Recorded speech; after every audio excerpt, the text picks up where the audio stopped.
Welcome to LC Screen Talk. My name is Larry, and today we're discussing the LGBT community's representation in film for 2016. So this is an annual discussion that we have over here at LC Screen Talk regarding how the LGBT community has been represented over the past year when it pertains to film. So this is going to range from box office numbers and figures all the way through to just general representation. So let's go ahead and start off with Hollywood's bottom line, and that would be the box office. So in the entire top 100, there were 6 films that featured gay characters in somewhat of a role.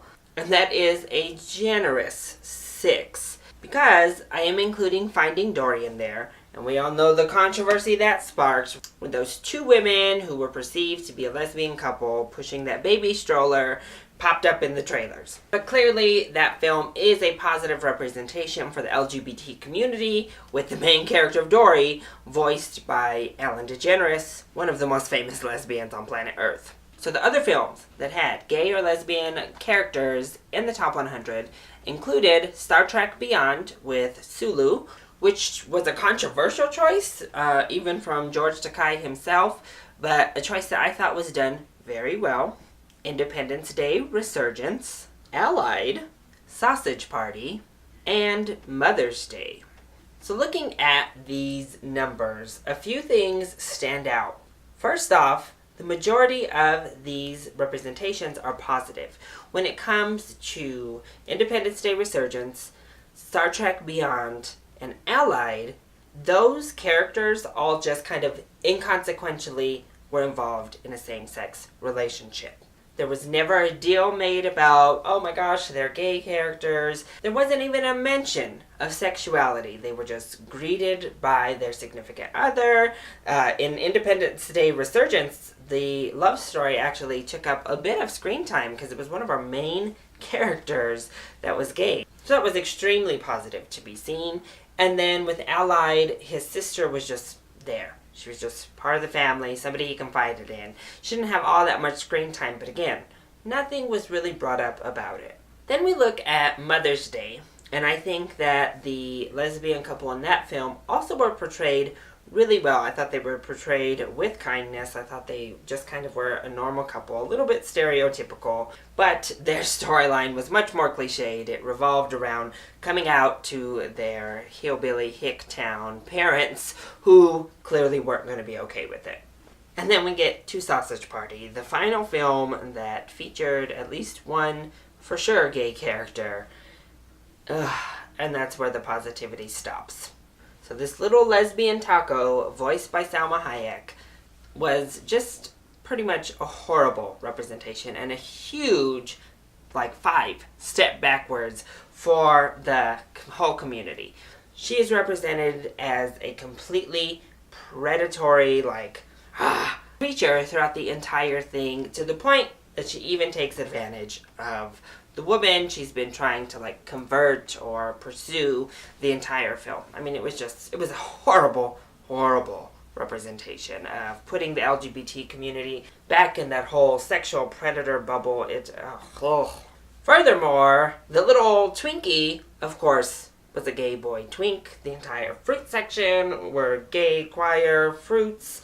So, I mean, it was all a mess. Plus, there were other instances of same-sex rape that happened in here. The only thing that may be construed as positive was the ending was just kind of like a sexual free-for-all. You just did what you wanted to do with whoever, male, female, whatever the case might be. So I guess that was positive, but I think honestly it just added to the ridiculousness of it all. And then when we look at the films within the top 100, as far as I could see, in major roles, we had 3 out actors or actresses. So I already mentioned, obviously, Ellen DeGeneres pushed hard to make sure Dory got back on the big screen, and she was the main character of her film. And then we have Zachary Quinto, who does not play the gay character in Star Trek Beyond. And then Matt Bomer was in The Nice Guys. Not really a main character, but a pivotal role to the actual film. So a film that has not broken into the top 100, it currently sits at number 122 on the domestic box office charts for the year, but I think definitely needs to be obviously highlighted if we're going to talk about LGBT representation in films for 2016, and that is Moonlight.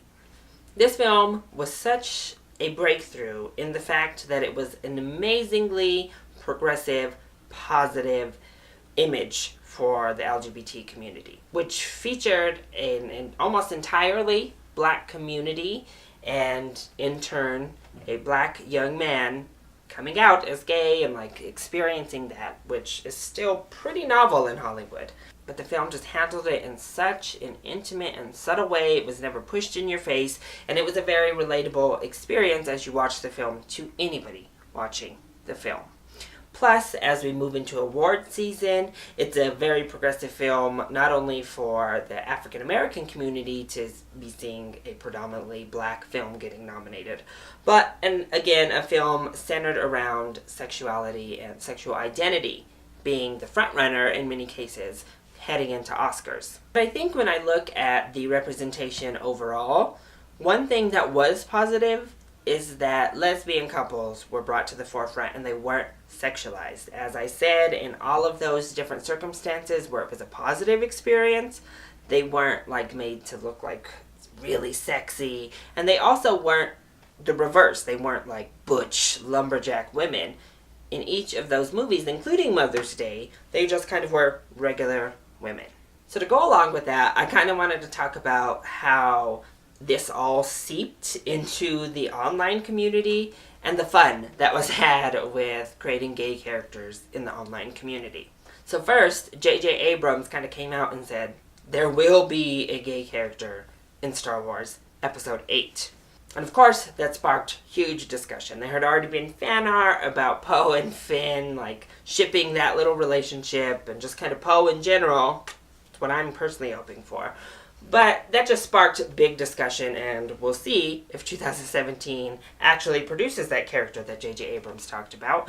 But that kind of started the buzz. Then we go a little further into the year, and we get the hashtag Give Elsa a Girlfriend. So we already know that Let It Go obviously speaks to a lot of groups, but one of the groups that it speaks to very heavily is the LGBT community.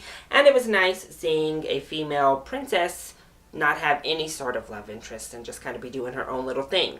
So then people kind of want to give Elsa a sexuality. Personally, I think Elsa should just chill by herself, if I'm being honest. I think it works better for her character and it works better for that setting. But again, people were just kind of having fun with the whole thing. And then it all hit a big head when Captain America Civil War came out, when hashtag Give Cap a Boyfriend started trending online everywhere. And this one in particular started to make people mad. They're just like, oh my gosh. But I have to say, a big part of this was Marvel's own fault. Because while you're watching Civil War, Captain America and Winter Soldier pretty much seem like they're in a relationship through the majority of that film. A friend of mine, when I went to see the movie with her, she doesn't even really think along these lines. But when they were getting ready to deboard that plane, she literally was like, and now kiss. Like, I mean, it just felt like that was the actual natural climax of what was happening here. But again, I don't think anybody really wants Captain America turned gay.